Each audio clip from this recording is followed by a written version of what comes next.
Friends, at this time we are going to begin the funeral services for Ellen, Alisa, Baer. As a final reminder, if you have a cell phone or a pager or any other noise-making device, we would encourage you to please turn it off or place it in the silent mode.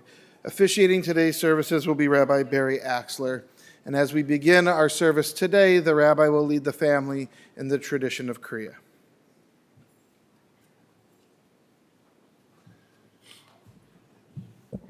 As was mentioned, our Jewish funeral service begins with Kriya, or tearing the black ribbon.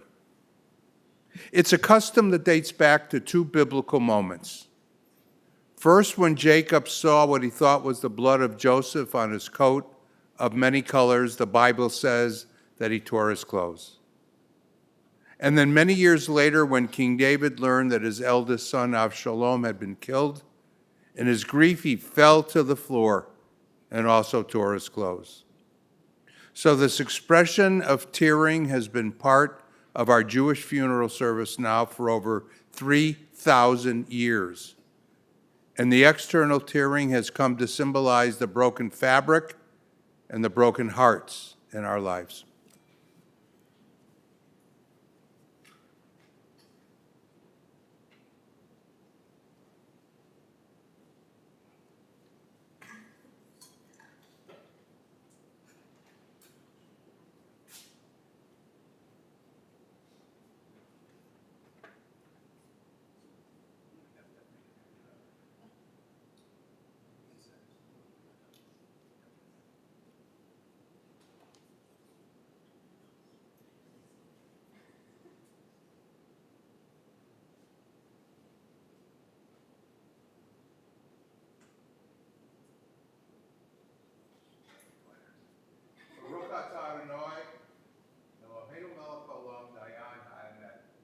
Blessed art thou, O Lord our God, King of the universe, who is the one judge of all truth.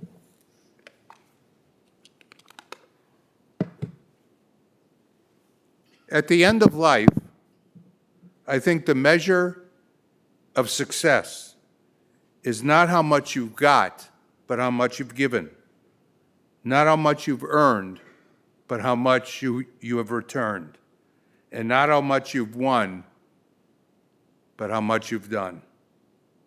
Ellen Alisa Baer gave, returned, and did. She is gone. And you can shed tears that she is gone, or you can smile because she has lived. You can close your eyes and pray that she will come back, or you can open your eyes and see all that she has left. Your heart can be empty because you can't see her, or you can be full of the love that you shared. You can turn your back on tomorrow and live yesterday, or you can be happy for tomorrow because of yesterday. You can remember her and only that she is gone, or you can cherish her memory and let it live on. You can cry and close your mind and be empty and turn your back.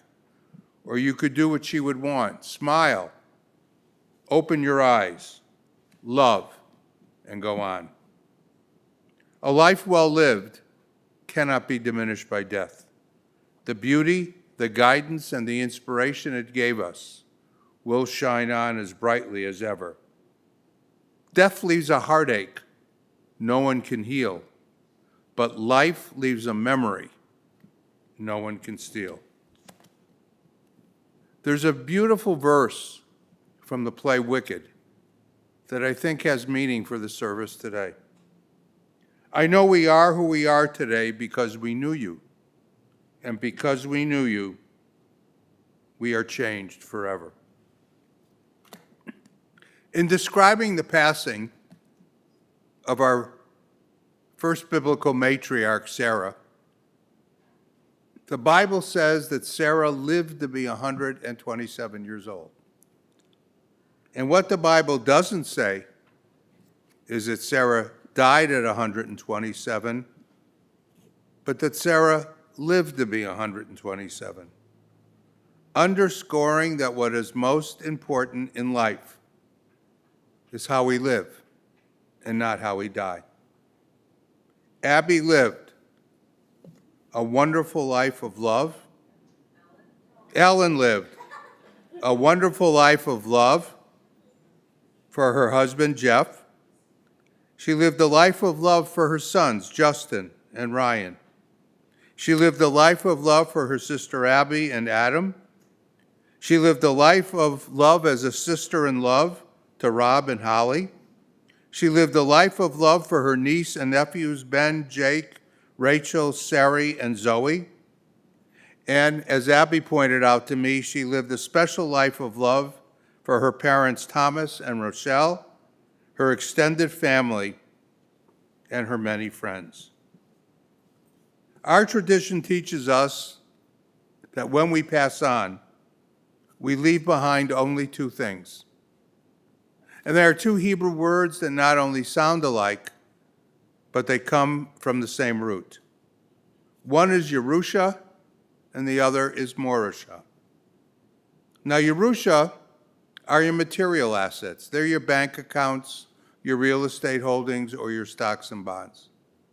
But Morosha is the essence of who you are the characteristics about yourself that you leave behind for family and friends who love you and who will miss you. I don't know, nor do I care to know what Ellen's Yerusha was. But after speaking with Jeff and Abby, I can tell you what her Morosha was. It was an unconditional love for her family. It was an extending and reaching out to others. And it was a real zest for life. You know, in the very first words of the Bible, we're all familiar, it says, "Let there be light," and there was light. But it wasn't until day 4 that God creates the sun and the moon. So if God creates the sun and the moon on day 4, what was this light that that the Bible was talking about? So I think that light was the light of God. And since the world wasn't complete, God put that light into each and every one of us. And when we lead good lives, and when we care for others, that light shines forth and makes this world better. Every single person here knew that Ellen had that light. And when it shone forth and hit you, it inspired you to do better and to be better. On the drive up from the city today, 2 songs came over the radio that touched me very deeply for this service today. The first was a hit song by James Taylor, "How Sweet It Is to Being Loved by You." How sweet it was for each of you to being loved by Ellen Alisa Baer. And the second was a song from the 1960s by Burt Bacharach and Hal David and sung by Dionne Warwick. Always something there to remind me. Each of you will always have something special to remind you of Ellen. For as the song concludes, "For how can I forget you when there is always something there to remind me? I was born to love you, and I will never be free because you'll always be a part of me." I want to share with you the words of Father Michael Judge. Father Judge was a Catholic priest who was the chaplain to the New York City Fire Department, and he perished in 9/11, saving lives. And before he died, Father Judge wrote to his friends, and he told us, hang on to your memories, hang on to your moments, and hang on to each other. Hang on to your memories of Ellen. Hang on to the special moments that you spent with her. But you're a wonderful family. And I think the most important gift you can give to her memory is to hang on to each other. I was very moved by all the things the family shared with me. So I'd like to share with you a very personal and special poem whose message I know Ellen would have embraced. It's entitled, If I Knew. If I knew it would be the last time that I'd see you fall asleep, I would tuck you in more tightly, and I'd pray the Lord your soul to keep. If I knew it would be the last time that I'd see you walk out the door, I'd give you a hug and a kiss, and I'd call you back for one more. If I knew it would be the last time that I'd hear your voice lifted up in praise, I would videotape each action and word so I could play them back day after day. If I knew it would be the last time I would be there to share your day, I would not say you'll have so many more that I can let just this one slip away. I would not think that there's always tomorrow to make up for an oversight and that we always get a second chance to make everything just right. So just in case today is all I get, I'd like to say how much I love you.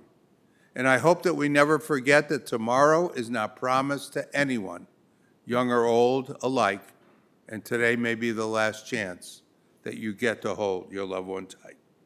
So if you're waiting for tomorrow, why not do it today?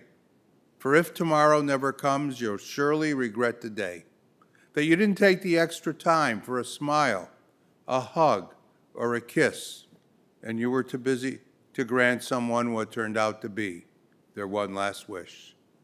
So hold your loved ones close tonight and whisper in their ear and tell them how much you love them and that you'll always hold them dear. And take time to say, I'm sorry, please forgive me, thank you, or it's okay. And if tomorrow never comes, you'll have no regrets about today. Ellen's passing cannot diminish the important ways that she touched your lives, and your grief cannot take away the happiness that you shared. In your memories of her, may you find comfort. In your family and your friends, may you find love. And in your hearts, may you find the strength to help you through this very difficult time. So may the memory of Ellen Alisa Baer always be a blessing to us. May it inspire us to do better and to be better. And in her honor, may God grant you comfort and peace in this very difficult time. Amen. It's now my honor to call upon son Justin, who has some special memories to share with us.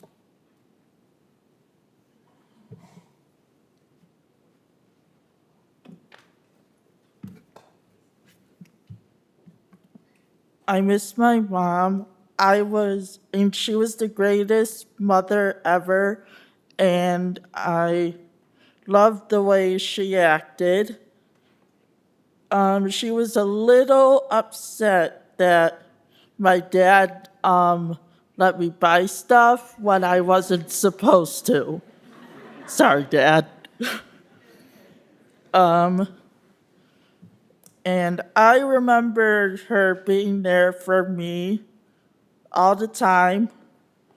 She always brought joy and happiness, and I really loved her. She always was a tough woman, and she was in the hospital and fought 2 years. And once I heard she died, I was crying because I was in the car with my dad. And she was very proud of me visiting her. And she was a great mother, and I really miss her.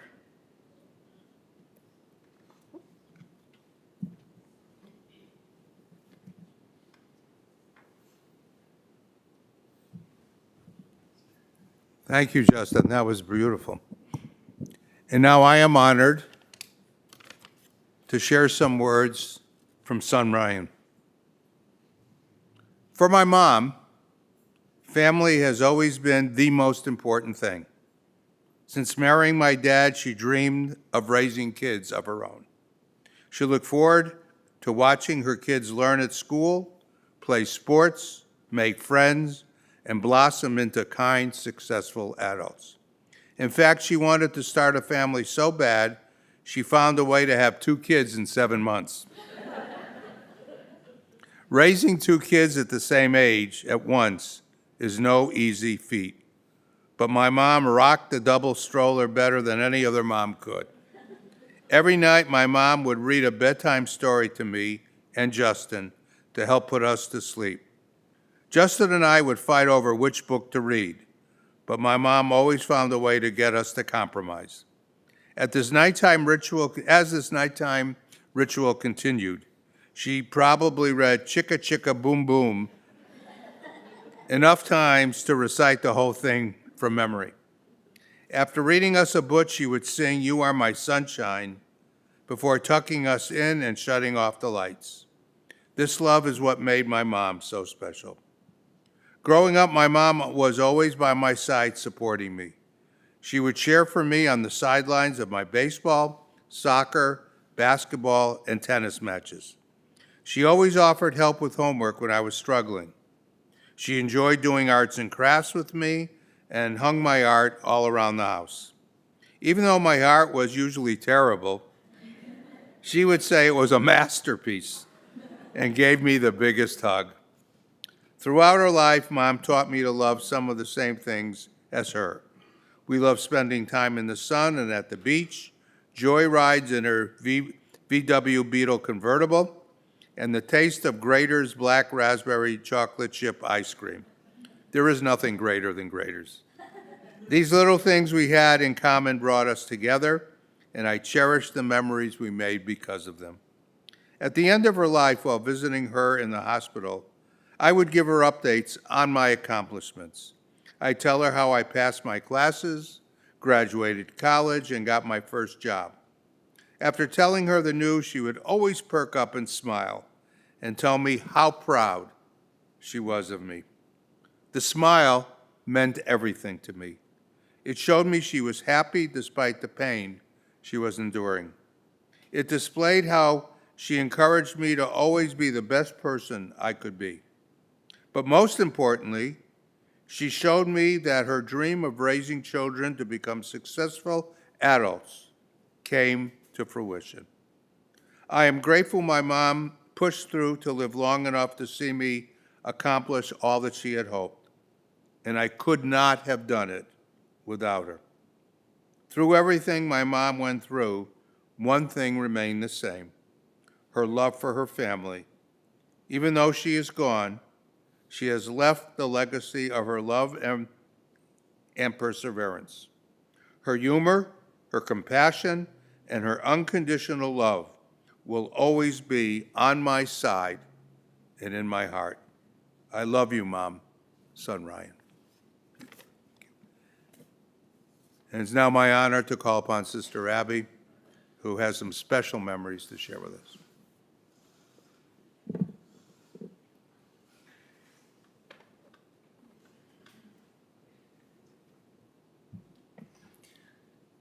I hope I make it through this. This is very hard for me to do. When my dad passed, Al and I were up together saying our speech for him. Who would have thought 3.5+ years later, I'd be standing here reading a speech from my precious sister, Ellie. When my mom passed, Elle became the matriarch of the family. Even before that, she had the holidays. And Holly married into the family, and they both did it. I'm forever grateful. That was one thing that was weighing on my mind. I told her I felt guilty and thanked her. She reassured me that there was nothing to be sorry for. However, there's one other regret I do have. I can't believe I'm saying it in front of the whole room, but I ruined her 50th birthday with a 15-hour text fight. We both said very nasty things. She didn't speak to me for 5 days. At that time, it seemed like it was forever. Now it really is. I'll get through this. As most people know, we weren't the closest when we were younger. She was very tough and strong, showed us through the end. One thing she loved was having her back scratched and her hair played with. I would have to scratch her back for what seemed like hours and French braid her hair until it was perfect. It must have been taking me at least 5,000 times to do it. I have to undo it and then do it again. Those two things carried over throughout her life. And in the hospital, she wanted her back scratched. It was so amazing that she could sit up flat and loved her hair rubbed, brushed, or washed. It was a pleasure to do that. Some of the highlights growing up were the forts we built. We built it, and I slept in it for days. We played rummy cube as a family, which my family still does, as a tradition. Going to my dad's office, playing secretary. Alan was always the one that got caught with things we weren't supposed to do. I learned and never really did get caught. We went on a lot of vacations. She managed to get sick every single one. Ellen loved laying out, as Ryan said. She was out by the pool on a cool day on one of our vacations and managed to get a second-degree burn within 45 minutes. That was in New Orleans. I will forever be grateful for Ellen and Jeff always looking out for me. They let Adam and I move in while our townhouse was being built. I'm going to digress here a little bit, as my dad would say. I was backing her new car out of the driveway at our old house and hitting the car across the street. Boy, was she angry, and I was not allowed to go anywhere that night. When we lived at her house, she paid me back and backed her car into mine.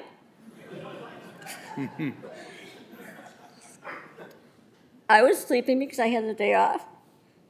She ran into my room crying. I saw something terrible happen to like my parents. And she told me she hit my car. I said, is that all? A lot of difference in personalities. When we would sit down for dinner, we sat across from each other. Ellen would always open her mouth to show me her food when my parents weren't looking. She would always sit cross-legged at the kitchen table. And my parents would always ask her if she was going to sit like that at Baer bat mitzvahs. That remained throughout her life, as well as mine. She would sleep like that, even in the hospital, and the nurses were amazed. It was really a funny thing to watch. Ellen really saved Adam and I when we had bed. We were so sleep-deprived from trying to nurse. Ellen spent the weekend 48 hours so we could sleep, and she got up to feed Ben, etc. Forever grateful for that. I could go on and on about how special Ellen is. So many people loved her and considered her a sister. She was one strong cookie.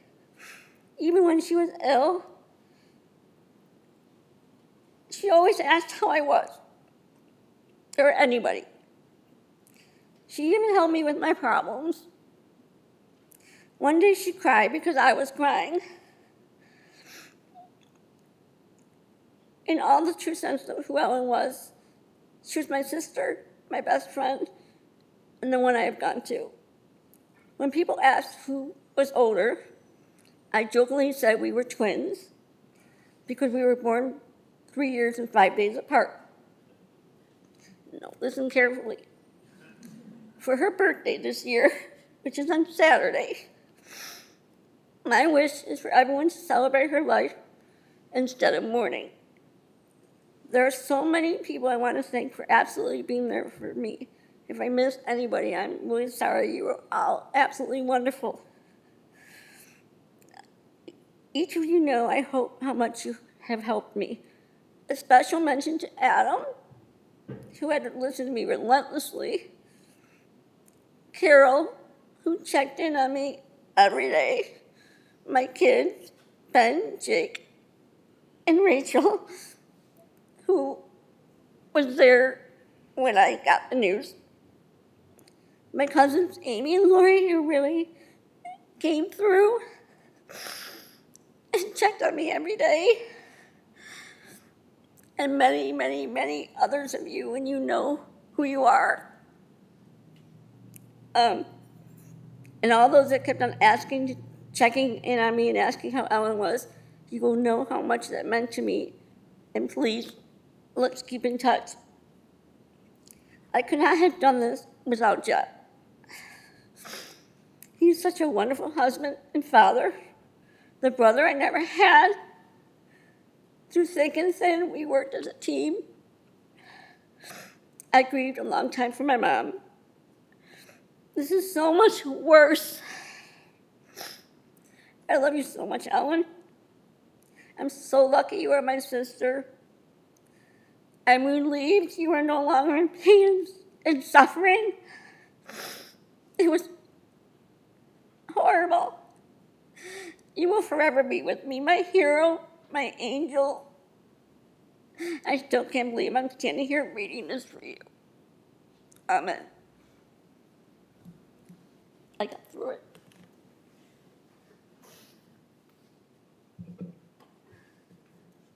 Wow. And now, Abby, I would like to call upon the brother you never had, Jeff. Yeah.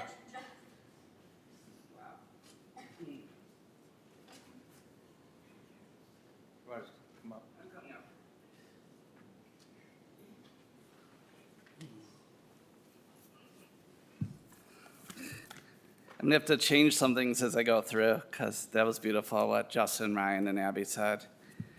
So, and seeing certain people here today.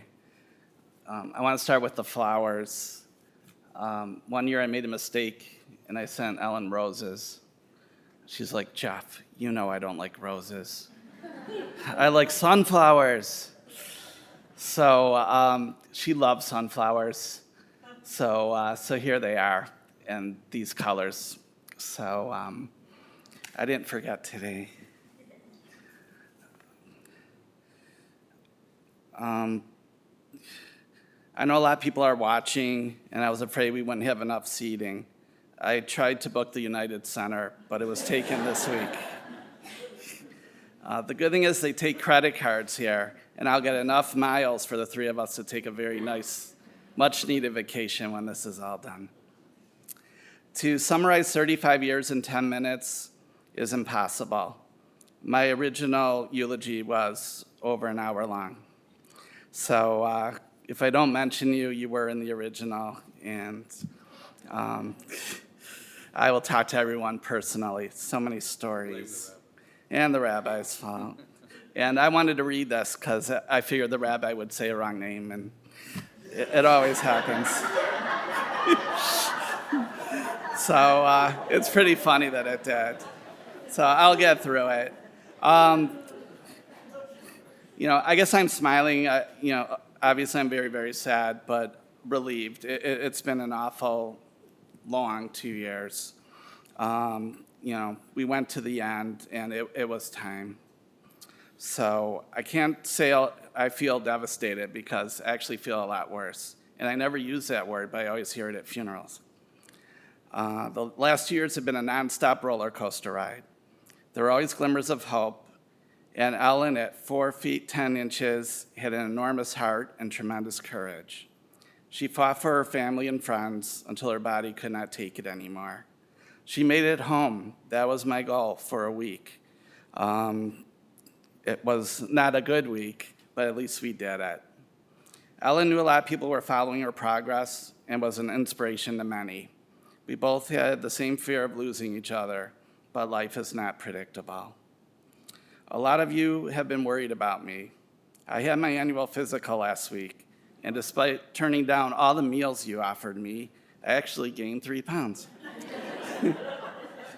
I've also joined the new health club in Northbrook, which I haven't been to yet. And I bought a Peloton I don't know how to use. So if someone could show me today, that would be great. And to cheer up Justin, he likes getting breakfast on weekends.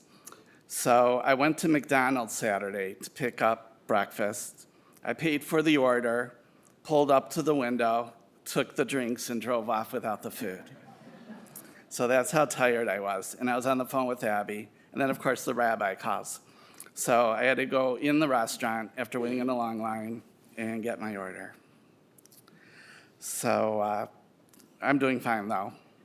Ellen and I would always have the normal Arizona versus Florida retirement discussion that people have. But today confirmed the answer we always came up with. Northbrook is our home, and everybody here. So Saturday is Ellen's birthday, as Abby mentioned, and I want to celebrate at the Landmark. My friend Stan Slovan, who's here, his band will be playing that night. And it'll be hard to talk to everybody today, but feel free to stop by. That's what Ellen would want. Ellen did not like attention, and she would hate a funeral in her honor. She always wanted to keep things private. Ellen and I saw Billy Joel many times in concert, and I was hoping she'd be able to make it to Soldier Field this year with me. Every day I would enter her room singing a Billy Joel song. Usually it was Just the Way You Are. So I would be walking in, and Ellen would say to Abby, "Jeff is so loud and annoying." But she knew I was there. So it became our tradition. When alone with Ellen, I would hold her hand, and I would often cry, just shaking my head in disbelief. I couldn't believe what we were going through. So she made it probably an extra year than we thought. I suffered a lot this year personally, including having to watch General Hospital every day and Hallmark movies over the holidays. For those of you who are unaware of Ellen's illness, there is a Caring Bridge page, and you can catch up and read about the journey. I think she was ill for much longer than 2 years. We thought she was just depressed, but she really wasn't feeling well. And I wish we would have known that, but there was no way to detect what she had. But it was rough. Ryan created a slideshow that will be running at our house, and just seeing her smile brings back those memories, because the last few years I never really saw her smile that way. I appreciate all the help and support over the past 2 years, including my office staff. I know it was difficult, but we're still in business. I did not intend to upset anyone, but I actually followed my own advice, which was don't listen to anyone's advice and do what feels right to you. Abby and I worked as a team, and we kept Ellen going for these 2 years. We clashed many times, but that was because of our love for Ellen. They say opposites attract, but Ellen and I were actually very similar. We met at a singles dance. I went with my friend Carrie, and he said, "Let's find our wives." I didn't believe him, but for $10 I went. And Ellen came over and said, "You look familiar." She was with Carol Miller here. Carol made us dance. And that night, and I have the slideshow, I have the invitation for that dance and the business card she gave me with her home number. She gave me her number, and I wanted to call at 6 the next morning, but I knew I had to wait. So I waited till noon. And on our first date, when she did not order a salad, I knew she was the girl for me. From that day, my name changed from Jeff to Ellen and Jeff, and we are the best of friends. We were married in 1992, and my parents finally had their daughter, and Rob had a sister. And I also had a sister, Abby, and the extended family that we had, and shared many holidays and good times together.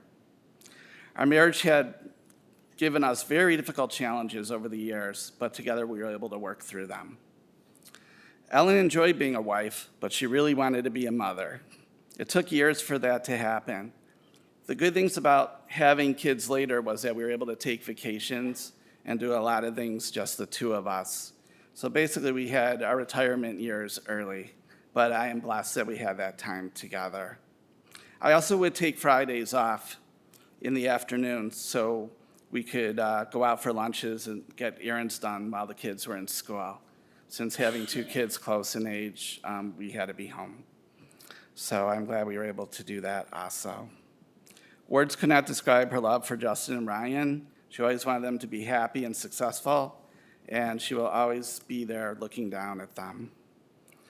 It takes an exceptional mother to raise a special needs child and kids close in age, but that was her purpose. She also loved her nephews and nieces and being around children. Adam and Holly were very special to her. Ellen was able to work part-time as a special ed aide since she could work the same hours as the school day. So she was able to be around kids there also. Then later, she became a full-time driver. And every day, all she would do is complain. You get to go to work, as if that's fun. So I thought, there has to be a way to change this attitude. So one day we went to CarMax, and right there in the middle of the showroom was the Beetle convertible, known as the E-Bug. And all of a sudden, driving became fun for her. And she also could be in the sun, and that was her other love. When we took cruises, we'd get a balcony room. And the problem was, as soon as there was light, she would wake me up and say, grab the bags and get the chairs, and find out which direction the sun would be going. So we had to put the towels at the pool. And even if it was drizzling or raining, she'd sit out. And coming back at the airport, she would sit outside till the flight would board. So she loved the sun, and it was fun. 2 weeks ago, a new nurse came into Ellen's room, and Abby was there. And Abby said, I'm Ellen's sister, and this is her husband, Jeff. And I don't know if it was the medication or the illness, but Ellen's eyes opened widely and said, I'm married to you? And I showed her the ring, and she said, give me a kiss. And even though there were signs everywhere and don't touch her, I gave her a kiss. And then the next day, I had to pick up a ring at La Di Da, her favorite store. I'm probably the only guy that shops there, and they know me by name. She's wearing that little ring today. And also, I gave her a teddy bear to hold for Valentine's Day over a year ago when I could not be with her that would comfort her. And so she also has that with her.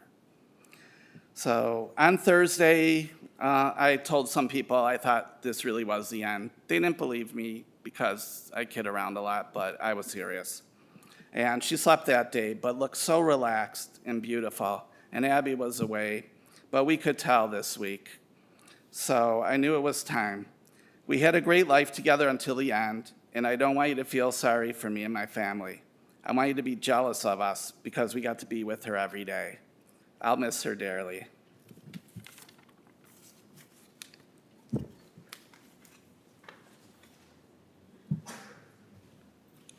Wow. Just like you, as I sat there and listened to all of these beautiful remembrances and tributes, I don't know how many of you have seen the play Hamilton, but if you have, you know that one of the themes of Hamilton is how to pass on your legacy. And there's a verse that goes through the entire play. Who lives, who dies, who will tell your story? Who will keep your flame, and who will remember your name? You will tell her story. You will keep her flame alive, and you will always remember her name. I would ask the family to please rise for a moment.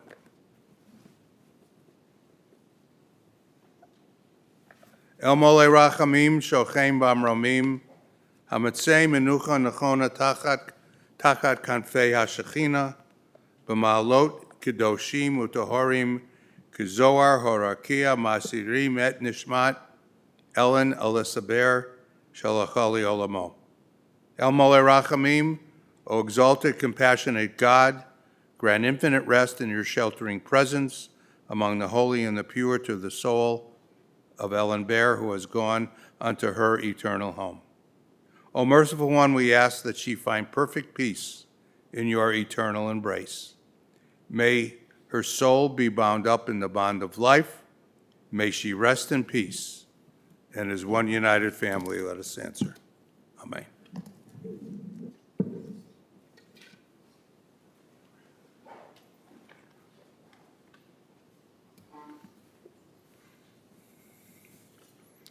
Friends, this concludes the services here at the chapel.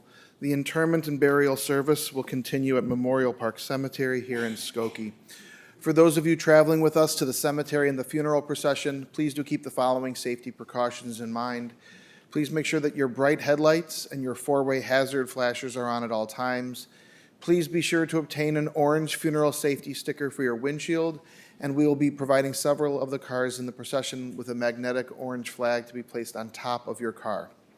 Please travel as close as safety permits to the car in front of you to avoid any gaps in our procession. And for your own safety and security, I would suggest not speaking or texting while driving to the cemetery and the funeral procession. Following the interment, the family will be joining together for Shiva at the Baer residence at 2547 Illinois Road in Northbrook. Again, they'll be together as they return from the cemetery until 9 p.m. and resuming tomorrow on Tuesday from 4 until 9 p.m. That information, as well as information regarding memorial contributions to the charity of your choice or for Shiva details, is in the service folder that you should have received when you came in. If you did not receive one when you came in, we do have those for you as you leave. For those of you joining us online, all of that same funeral and Shiva and memorial contribution information is available on our website. The following individuals have been asked to serve as pallbearers: Rob Baer, Holly Baer, Adam Stravola, Ben Stravola, Jake Stravola, and Carol Miller. And at this time, I would ask everyone to please rise and stand in place. If I could ask the pallbearers to please come forward to my right as we escort the casket, the clergy, and the family from the chapel.